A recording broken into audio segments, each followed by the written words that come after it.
नमस्कार। आज हम देख रहे हैं कुछ नोट्स और लेख जो सोच का चक्रव्यूह नाम की एक किताब पर आधारित हैं। हाँ। ये स्रोत बात करते हैं विचारों के एक जाल की जिसमें इंसान फंस सा जाता है। हाँ। तो ये चक्रव्यूह जैसा स्रोत बताते हैं, ये असल में है क्या चीज? मतलब सुनने में तो ये विचारों का कोई अंतहीन भंवर सा लगता है। हाँ बिल्कुल, विचारों का भंवर ही है।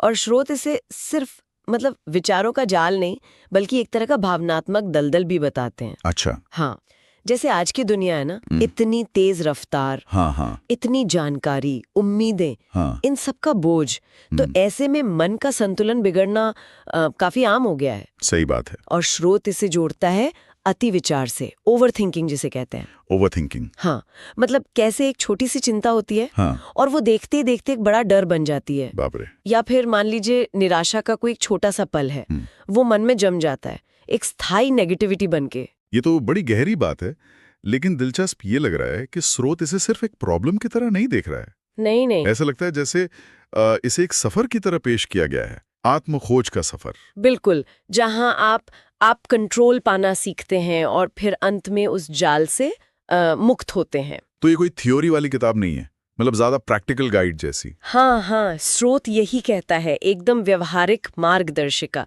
इसी व्यवहारिकता पर जोर है। अच्छा। जैसे स्रोत में जिक्र है उन चैप्टर्स का जो नकारात्मक सोच, डर, अतीत का बोझ, इन सब पर बात करते हैं। लेकिन सिर्फ बात नहीं करते, स्रोत बताता है कि किताब इनसे निपटने के तरीके भी सुझाती है। ओके, तो सॉल्यूशन ओरिएंटेड है। हाँ, कह सकते हैं। जैसे डर के बारे में स्रोत कहता है कि किताब उसे दुश्मन नहीं, बल्कि एक मैसेंजर की तरह देखने को कहती है। मैसेंजर मतलब वो डर शायद हमें किसी अनदेखे खतरे या हमारी किसी जरूरत की तरफ इशारा कर रहा है ना?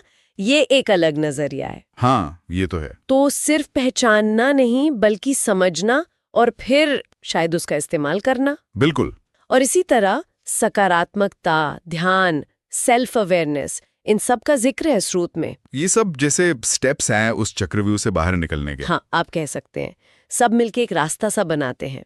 स्रोत ये बताता है कि हर चैप्टर एक सीढ़ी जैसा है। धीरे धीरे आपको अपने विचारों, अपनी भावनाओं पर ज्यादा कंट्रोल मिलता है। इस नजरिए को समझने के लिए शायद लेखक के बारे में जानना जरूरी है।